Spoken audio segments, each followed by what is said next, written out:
Hi folks, I'm Richard Friedman and welcome to my political cartoon countdown for April 10th, 2021. Every week or two, whenever the cartoons accumulate, we get together and we do the countdown on Twitter for the most popular cartoons of the period of time. And today, I'd like to introduce you to my top 6 cartoons of the last couple of weeks. And before we get to that, I just want to mention that, again, today is April 10th, 2021, and I'm glad to see all of you here today. And before we get started, I just wanted to show you my latest book that I have out. It's available from Amazon, and it's titled The Greatest 2020 Book of Political Cartoons on Issues of the Donald J. Trump Presidency. And it's full of cartoons, covers the whole year. I consider this my greatest of the greatest of all the in my series of books, because it took the whole year and all the events that took place and all the issues were just all capsulated into one, could be like a time capsule. You know, a cartoon time capsule is really what it is. And your children, grandchildren, right down the line, it's something that you'll always have.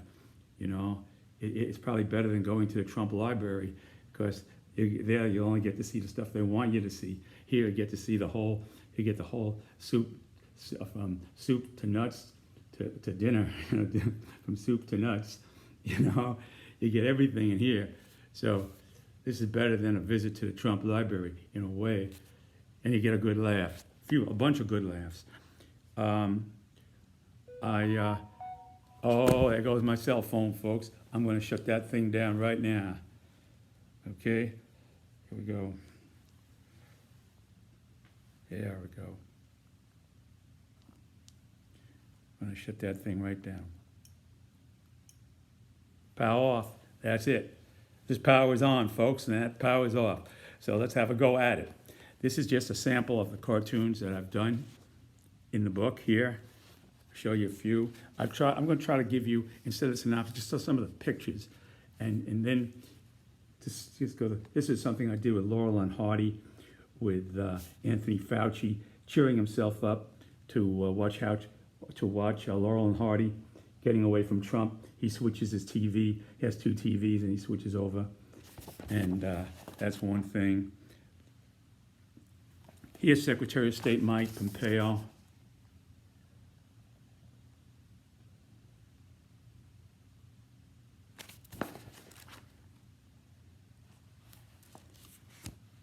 Here's Theodore Roosevelt, and he's towing the ship. His ghost is towing the aircraft carrier, the Theodore Roosevelt, with the time when Trump sent it to Iran through the Straits of Hormuz, and then it was a little bit of a fiasco there, and the ghost of Teddy Roosevelt jumped in to steer around his own ship. There's the aircraft carrier Teddy Roosevelt. There's Teddy Roosevelt. You can see him grabbing onto it there. Here's Trump with the head of the CDC at the time, and Lazar, and and this guy here is Azar looks like, and he's thinking here that yes, the CDC director is thinking he's afraid that Azar is going to give Trump. It looks like Azar is going to give Trump a big kiss, and that's going to spread a lot of germs through the CDC. So there's Azar, there's Trump, when former President Trump visited the CDC. President CDC and Health Director then, Azar. Secretary of Health and Human Services. He was Secretary of Health and Human Services. Okay.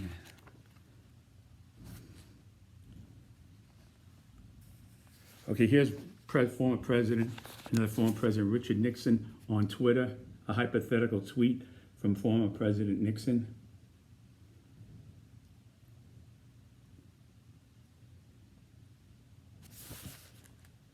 I predict history will record that Donald J. Trump has done more to increase the power of the American presidency than any other president since me, but never forget my double peace sign here, which American patriot Roger Stone gave exiting a federal court in Fort Lauderdale, Florida on Friday. So, there.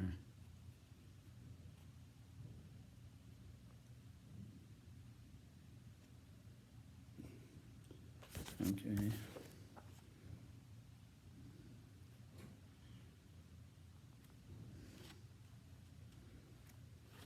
Okay, yeah.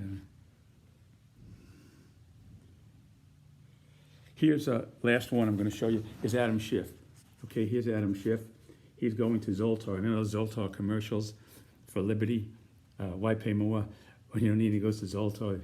Here he is going to Adam Schiff, getting frustrated, going to Zoltar, asking him for advice. Zoltar, I need Liberty life insurance. Zoltar say, wait till Bolton bombshell. Why pay more for what Bolton may need? You know.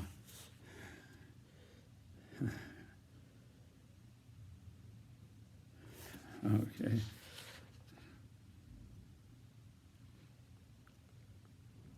Okay. It's all stuff that'll keep you. Once you kind of get over the shock of everything, and you just want to lay back and have a laugh or two, and of course, things will always be happening, and you can relate to this book and kind of parallel what happened in the past and kind of see the way things are going. So, like I said, folks, it's a great book, and I would invite you to go to my website. You can preview all my books along with the previews from this book at Richard's, no apostrophe S, just plain Richard's Books of Political Cartoons.com, no spaces, and no apostrophe S. And also, if you don't want to go on my website, you can go to Twitter and see all my cartoons there, and that is Bronx Cartoonist at RJF Cartoons. And that's where I'm from. I'm originally from the Bronx, and I always think back whenever I say that to my days at the Bronx, growing up there, and playing handball and tennis and around there, down around 170th Street on the 4th of July, going to the Grand Concourse and seeing the 4th of July parade at the Grand Concourse. My dad taking me into the Hamburger Express for a hamburger on 170th Street, where the trains used to deliver that. Used to have choo-choo electric trains that delivered your hamburger by order. For a kid, that's really neat. And the train comes by with your hamburger and pick the hamburger off the train. And that was after we watched the parade on the Grand Concourse in the morning. I remember walking up the hill there on 170th Street to the Grand Concourse where I lived. And so every time I kind of say Bronx Cartoonist, I just think back to those days. So in any event, folks, I just want to get started now on the political cartoon countdown. Starting off, this is leading up to the #1 cartoon of the last 2 weeks. Okay, so here we got Mitch McConnell. There's Mitch. I always called him Sing-Along Mitch. I can't call him that. Well, he's like a 98% sing-along with Mitch now, because he did make his critique of the way President Trump handled the Capitol riot. So now he's only 98%. He's 98%, or maybe 95%. Sing along. Okay, so anyway, here's Mitch, and here he's saying, Senate Minority Leader Mitch McConnell says corporations should, quote, stay out of politics. He doesn't want corporations involved in politics. No, it's a no-no. Major League's baseball decision to no longer host the All-Star game in Atlanta because of Georgia's new election law that imposes voting restrictions. Below, McConnell justifying the above with past support of the involvement of corporate money in politics. Corporate money is okay. He doesn't want them sticking their nose. They should give the money and keep quiet. That's basically what he's saying. Corporations give millions of dollars, but keep quiet. Consider it goodwill. and just keep quiet. Don't say nothing, When they say something, that's a no-no. What he said and what he did not say. The interesting, well, I ain't gonna jump ahead of myself. Anyway, here he is, and this is what he said and what he did not say, okay? Which might have been what he was thinking, okay? Here he is. There's Mitch with his familiar finger going up in the air there. There he is. The red tie.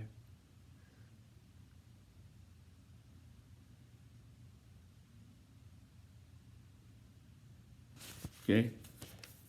Political contributions from corporations are fine, legal, and appropriate. I support that. But if I were running a major corporation, I would stay out of politics. For one thing, their remarks are irritating a hell of a lot of Republican fans. So the fans who are Republicans are getting very irritated, and they're also Republican voters. So here's what he did not say, right over here. Who want to win elections? Next thing's corporation will support abolishing the filibuster, which serves only one party, the Democrats, and not the American people. Well, it turns out the filibuster is where we need, instead of, even though the Democrats have majority, or with the vice president's vote, 51, they don't have Joe Manchin necessarily, but theoretically, let's just say, even with that, they couldn't pass anything because of the fact that you have the filibuster kicks in and the Republicans can take it up to, you need a vote of 60. That's what's called a filibuster. It used to be a filibuster where everybody can just get up there and talk for 24 hours about all kinds of things, and just keep on going to stop the inevitable. But now there's no such thing as the inevitable because they're literally blocking it by counting their votes, saying it's going to have to be 60 votes, 51 votes don't make it. So now, what's coming up now is to block all these voting restriction laws that are happening in all these states. All these things are happening with the absentee ballots. In some state, it's a crime to send in some sort of an absentee ballot that's not fully documented or something like that. They're really trying to intimidate. Not only they're restricting, but they're intimidating voters. With possible jail sentences or criminal record. So it's more of a campaign to mold their own what they call it a democracy carved out by the Republicans. You're going to have a carved out Republican democracy. That's what you're going to end up with, where lots of people get disenfranchised and fed up that they couldn't vote and this and that. So President Biden, to stop that, he's trying to, I think it's called HR 1, whatever they call it, a universal federal law to stop make it unconstitutional or make it unlawful for states to pass these things and to negate all that business. And to do that, they have to get away from the filibuster because the filibuster would block them from doing that. So that's what I meant here in this joke, is that the filibuster, he's saying the filibuster only for the Democrats and democracy and the American people, where in this case, the filibuster is taken away from democracy because it's blocking a law that would negate all these voter restriction laws in all these states. So I couldn't say that in a cartoon, so I say it to you right here. There it is. There's Mitch, and he's saying, I'll read it again. So now you got the background. Maybe those of you who didn't quite get the grasp will understand better here. Who want to win elections, next thing corporations will support abolishing the filibuster, which serves only one party, the Democrats, and not the American people. So again, to abolish voting rights and to restrict voting rights is to serve the American people, because the filibuster is fighting that. So to abolish it is for democracy. That's what the premise is here. Protect voters. Who you're protecting? What you're protecting is you're protecting the Republicans in terms of not having things like happen where everybody turns out in masses and democracy is served. They don't want that. That's the last thing. That's illegal. You know, they want people to be, oh, I can't vote, I got to do this, I got to do that, I'm staying home, the hell with this business. I don't want a record, I don't want to get locked up. Forget about it, you know. I want to open a can of beer and just to watch the TV and see what happens.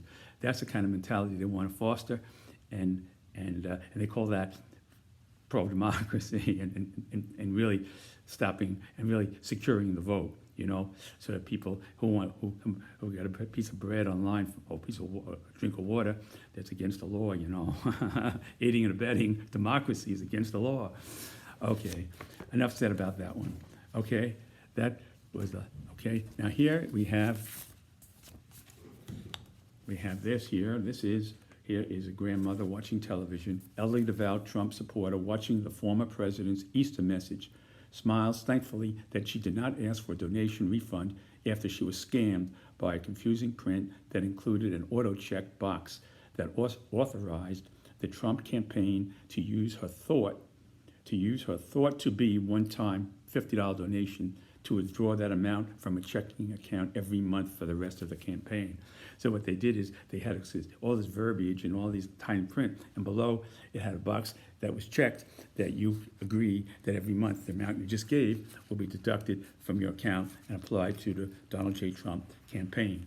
So people then see that and they say, oh, there's a bunch of junk here. Well, as they're reading all this stuff, I'm just going to give my $50, wish President Donald Trump the best of luck for my $50, you know. And then next thing you know, their bank account is down 10,500 or whatever it is, $1,000 or so, or whatever it is. It could have been $100 or whatever. The money is all gone. So what happened here? He said, well, you gave all your money away to the Trump administration because you didn't uncheck that unseen box that you missed, that you did not see in fine print. So that's what happened here. So here, this is a grandmother. And here's her sign here, Stop the Steal. She's a very enthusiastic pro-Trump supporter, and she has that up on a wall. You know, it used to be a Trump flag. Now it's changed to Stop the Steal after the election. She took that off, and she replaced the top of it with Stop the Steal. You know, very enthusiastic, and right in the kitchen there where she's watching the TV or in the living room. And she says, I hope my President Trump will use my monthly $50 to stop the steal and talk about it.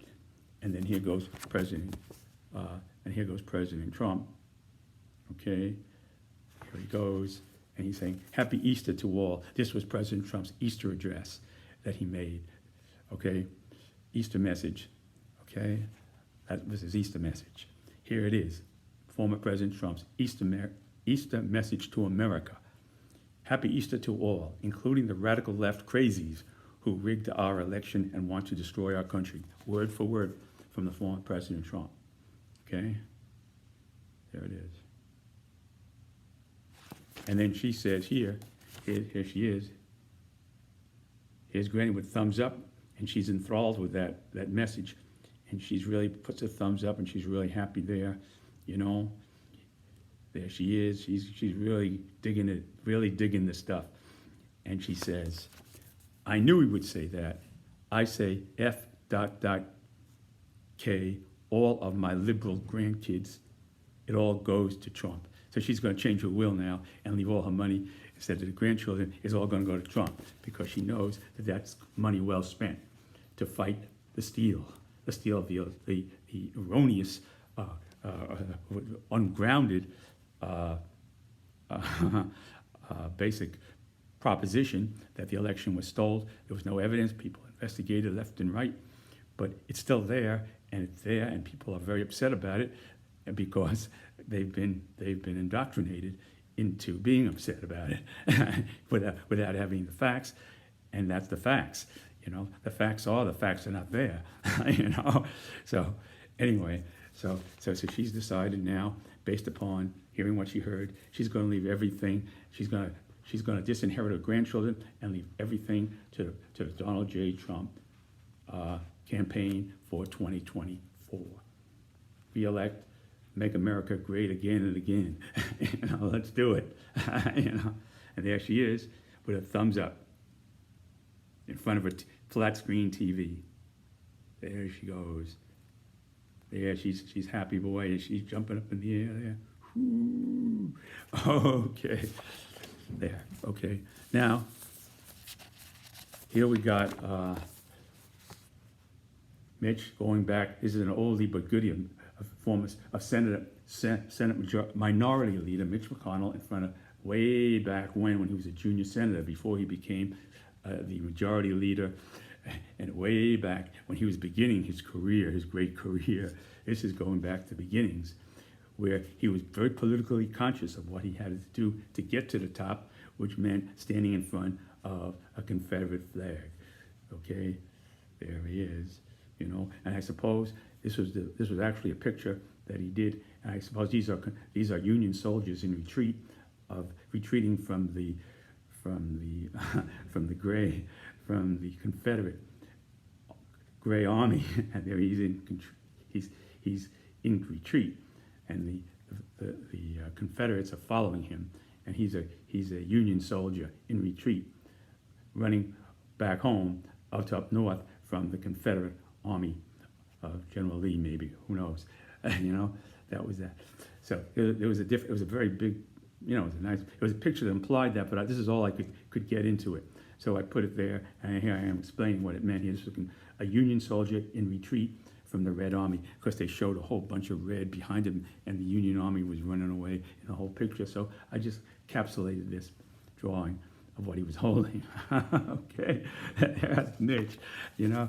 Okay, never misses a trick to get the political, to be on the side of politics here. Okay, so here he is, and here's Senate Minority Leader Mitch McConnell says he'd absolutely support Trump as Republican Party's nominee after just weeks ago calling Trump, quote, practically and morally responsible for provoking the events of the day, unquote, meaning January 6, 2021. McConnell going on to say the nominee of the party, absolutely, the nominee of the party, I don't care who it is, you know, it could be a guy who calls himself the Führer. I'm not saying Hitler. I'm saying a guy who calls himself the Führer. There's a difference there. I'm not saying Hitler. I'm saying a guy who calls himself the Führer. You know, I'm not saying Hitler. I'm saying a guy who happens to, I am the Führer, the next Führer for the United States of America. Oh, and we nominated by the Republican Party? Oh, yeah. I didn't say Hitler.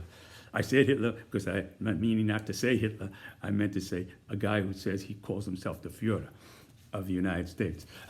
Okay, difference. I'm making sure you got the difference. Okay. So the nominee, absolutely. McConnell's view, as he said above, possibly, says possibly. Okay, here he is. Okay, back in the early 90s, when I was a junior senator, I posed in front of this Confederate flag at a Sons of Confederate Veterans meeting, the Sons of Confederate Veterans meeting, for just political positioning. Politics is very important. If former President Trump is nominated by the Republican Party in 2024, I will again politically position myself to support him. That is just American politics. Okay, so he's saying just American politics. Okay. So Mitch is basically saying that anybody who's nominated, anybody, if they get the Republican nomination, he's going to support him. Whether it's good for America, whether it's the worst thing that could happen, he goes with the party. It's the party, the party, the party. It's just like in real estate, location, location, location. Here it is, the party, the party, the party. That's Mitch's policy, you know. You know, it's got him a long way. So there he is.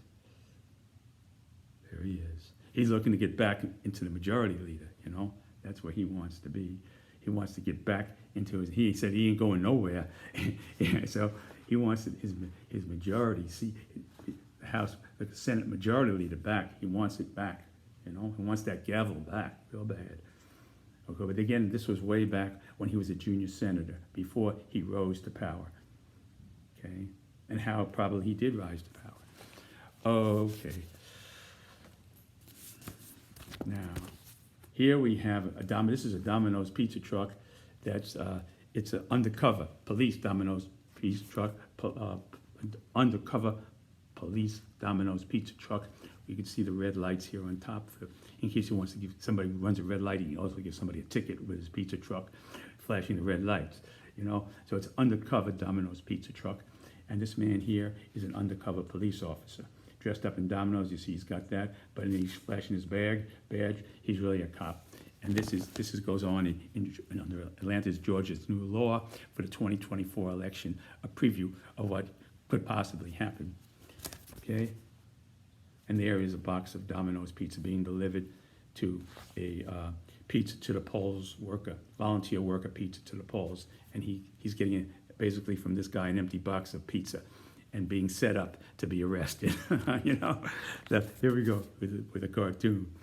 Atlanta, here it is. I just showed it again here to you. And these are people waiting online to vote. Here's the pizza.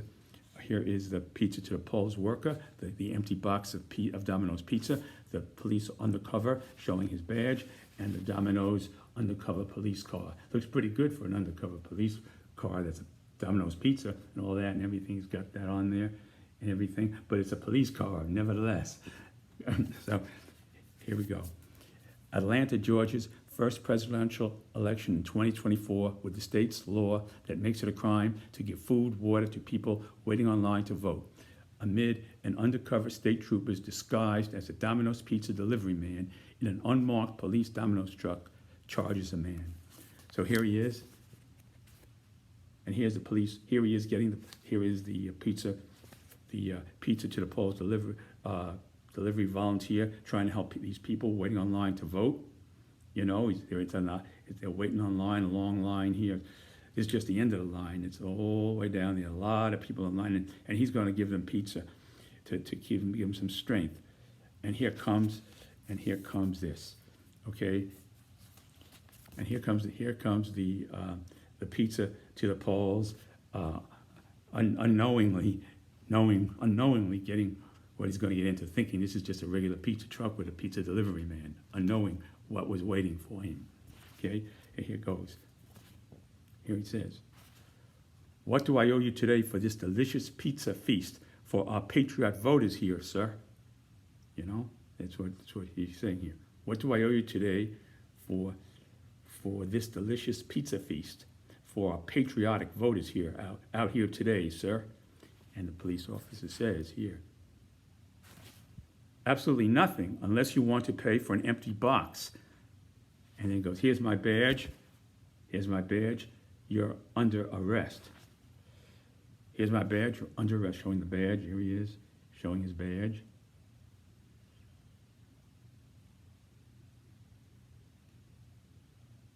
There's the pizza truck, undercover with the red lights on top, with the pizza pie and everything. Looks pretty good for police for undercover Domino's pizza truck. Police undercover Domino's pizza truck.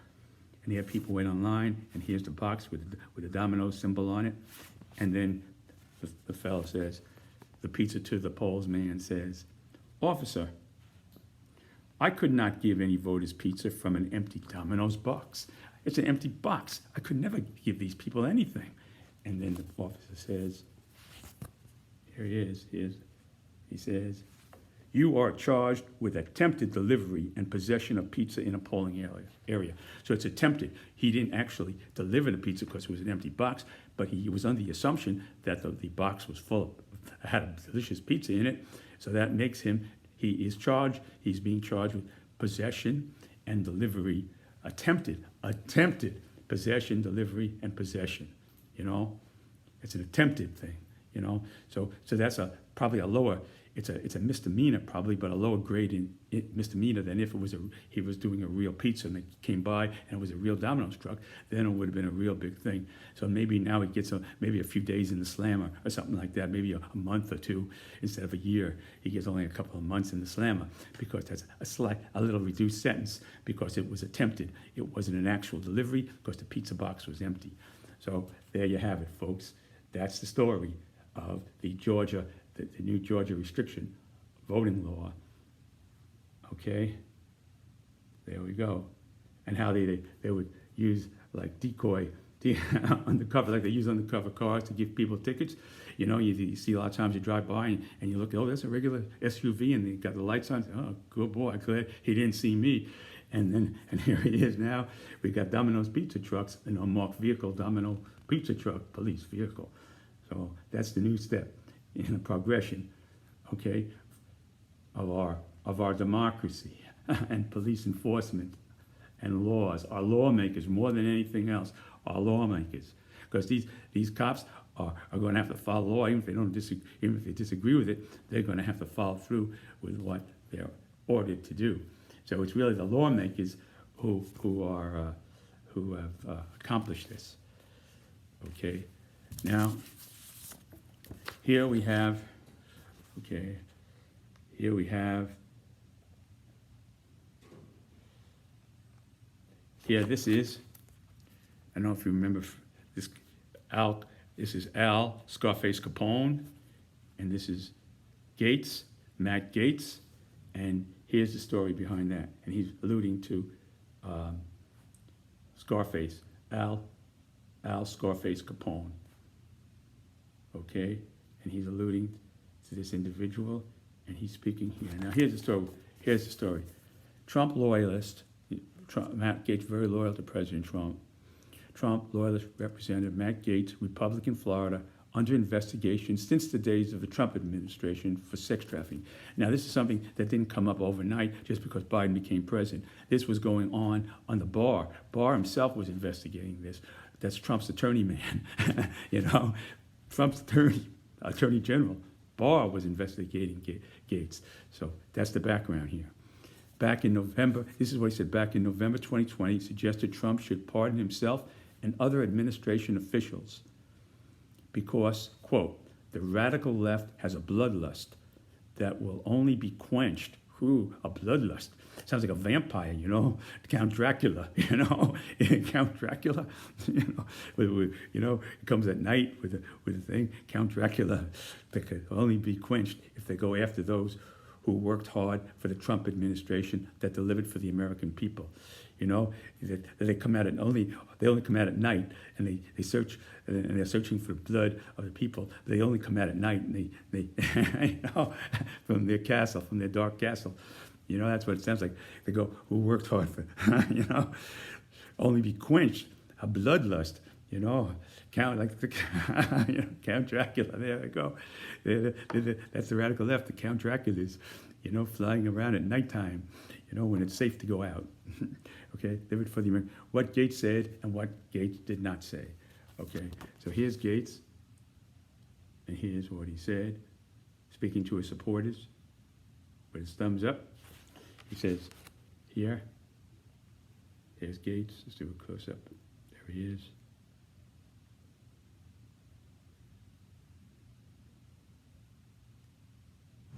With a red tie. Yeah, the president ought to wield his pardon power effectively and robustly. You know, he should pardon everyone from himself to his administration officials, including the Thanksgiving turkey. We said this in November 2020, so it was around Thanksgiving time. Thanksgiving turkey to Joe Exotic, if he has to, Joe Exotic. I'm not sure what that means. You know, Joe Exotic. I don't know. It could be. I don't know. I don't want to go there. You know. So anyway. So here is what he did not say. Okay. And here is Al Scarface Capone, who used to sell lots of liquor stuff during Prohibition and involved in a lot of stuff.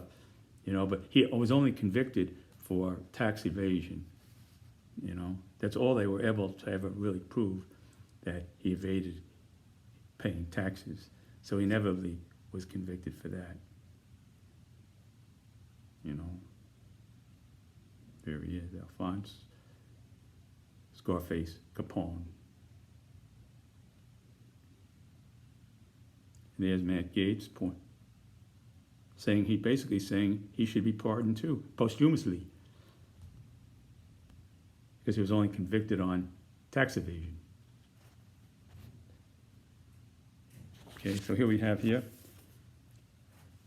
Joe Exotic, if he has to. The president should even do a posthumous pardon for businessman Al Scarface Capone, who in 1931 was only convicted of tax evasion. Okay? You know, he was a businessman who only got convicted of tax evasion. So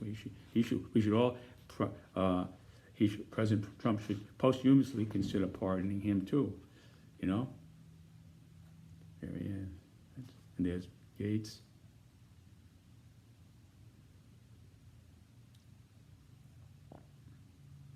I don't. He's wearing a red tie with some decoration with. I'm not saying that Al Capone was a Republican. He liked red ties. I read up before I did the cartoon. I read up on him. He liked red and blue ties with decorations on them. You know, not straight solid red. So I'm not implying here that he was a Republican. You know, I don't want to damage the reputation of the man. You know, Anyway, so that's just a joke. Now, don't get upset about that. Nobody get upset about that. It's a joke. You know, it's a joke. We got some good Republicans. Mitt Romney's Republican. He did some good stuff once in a while. You know, so and I myself voted for Ronald Reagan way back. So. Don't get upset. All right, here we go. There. Okay.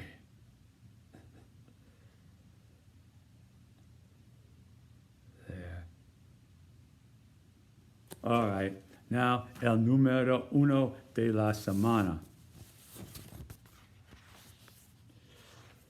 This was a surprise to me, but it was by far the #1 cartoon of the last 2 weeks. By far, nothing even came close. Here we have former President Trump drinking a family-sized bottle of Pepsi Cola, the sugary stuff, not the diet stuff, the sugary stuff, the Pepsi Cola, you know.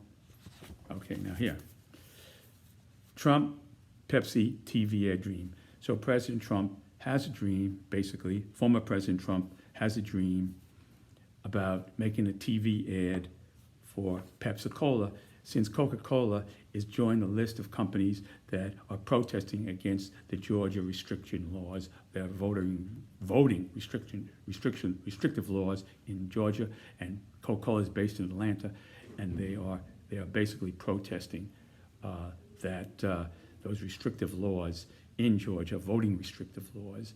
So Trump is angry at Coke. He's angry, and he used to drink. They say this is reportedly that he used to drink 12 cans of Diet Pepsi a day.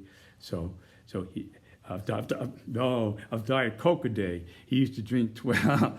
He used to drink 12 cans of Diet Coke, Diet Coca-Cola a day. While in the White House they said that. I don't know. This is reportedly, you know. So maybe he had 4 for breakfast, 4 for lunch, and 4 for dinner.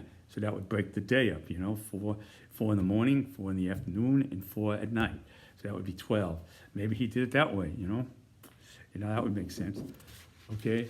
So anyway, so here he is drinking that, and in retaliation for Coca-Cola, what for their support for their talking against the Georgia laws, for their protest talk against the laws, the restrictive laws in Georgia, and their Coca-Cola's come out against it, and they're based in Atlanta, Georgia, and here's Trump speak angry at them. So he's encouraged people to boycott Coca-Cola, and he has a dream that he's drinking this Pepsi for a commercial advertising for Pepsi. And he says like this: following the former president marking Easter weekend by proposing a boycott of Major League Baseball and half a dozen companies, including Georgia-headquartered Coca-Cola, that expressed disapproval of Georgia's legislation of new restrictive voting laws. Given reportedly while in office, the former president drank 12 Diet Diet Cokes per day, and in his Easter address repeated unfounded claims about the election, tacking on Happy Easter. He did say Happy Easter at the end of his address.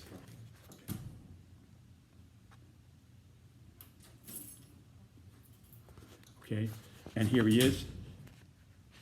Here he is. Never give up. Join the Pepsi Challenge. No more diet liberal stuff. Stay healthy and strong. Stay healthy and strong, America. And here he is with his diet, finishing up his diet Pepsi here.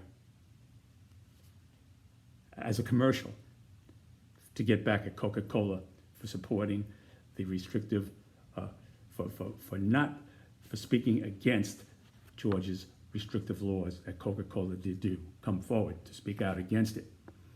And for that, President Trump is calling for a boycott Coca-Cola and has a dream about drinking a family-sized bottle of Pepsi in a commercial and saying, join the Pepsi Challenge, no more diet liberal stuff, stay healthy and strong. All right, folks, I want to thank you very much for watching my video today. I wish you all the best. Stay healthy, stay healthy, and keep up the good work, and try to avoid crowds. Wear your mask, and I'm putting on mine right now. And before they throw me out of here, I want to wish you all the best. And until we meet again, till I see you again, take care, folks, and God bless America. Bye.